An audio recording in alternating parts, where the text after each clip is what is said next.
Hi, I'm Jen Zimnowski. Welcome to All About Experience. Today we're talking about digital strategy. What is it, why you need one, and the steps to take to get you started. I love this part of a project. Teams are energized, everyone has big, great, grand ideas, people are excited for change. It's the same feeling you get when you're planning a vacation. Anticipation, excitement, possibility. Now, I know that not everyone shares the same feeling about strategy projects because it can be a lot of work that results in an unactionable plan that sits in a presentation somewhere on a shelf. Well, my friend, if your strategy is on a shelf, I'm sorry to say that you've done something wrong. If you take nothing else away from this, know that a strategy is simply a set of ideas that have been justified and broken out into a roadmap or plan that guides your steps in order to execute on your ideas. The plan part, though, is really important. For all strategy projects, large or small, I follow 4 basic steps. Step 1.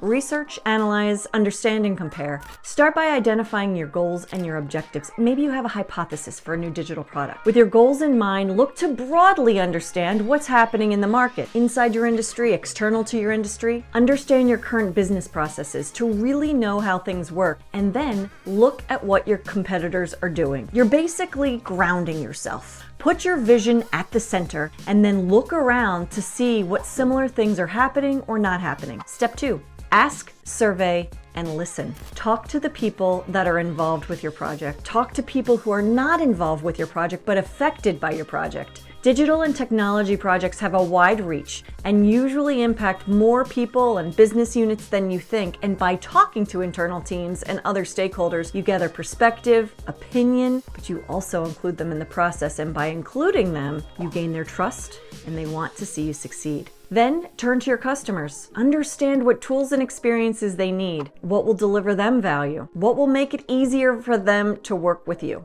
Step 3, identify, design, and evaluate. After you research the market and your competitors, you understand your business process, your current experience, talk to stakeholders and your customers, you should have a pretty good idea of the opportunities available and aligned to your goals. All of that homework you did makes way for insights, allowing for ideas to naturally expose themselves. Once you have an idea in mind, visually design the concept. This goes for anything: an architecture solution, the front end of a website, an email campaign. While high level, these concepts act as a role model for your initiative and sets a path. I've also found that these designs not only serve as a blueprint, but it's a really great tool for project owners to communicate their plans with leaders and the rest of the organization. As a final step to this process, use the requirements that you've gathered and work to identify technology needed to support your conceptual blueprints. If you didn't know, there is a technology solution map created by Scott Brinker. This map identifies all the vendors across the entire marketing technology landscape, and it covers areas like content, experience, commerce, sales, data.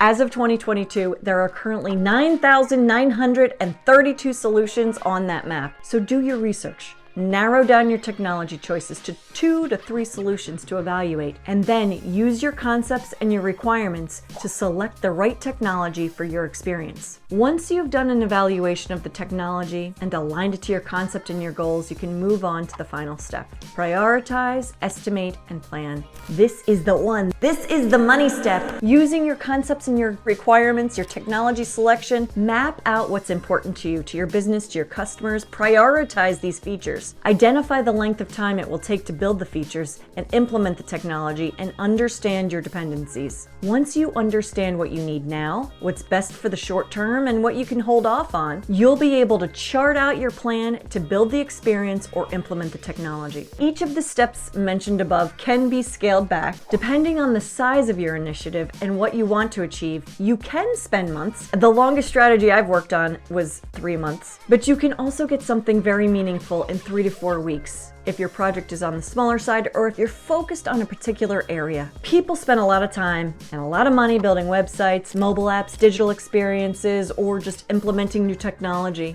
The strategy step in a project provides clarity, it aligns expectations, decreases risk, and focuses on your real opportunities. If you're embarking on a digital project or technology project, don't skip this step. It will cost you more time and more money in the long run. Thank you so much for listening to All About Experience. I'm Jen Zimnowski, creating stronger, more valuable digital relationships.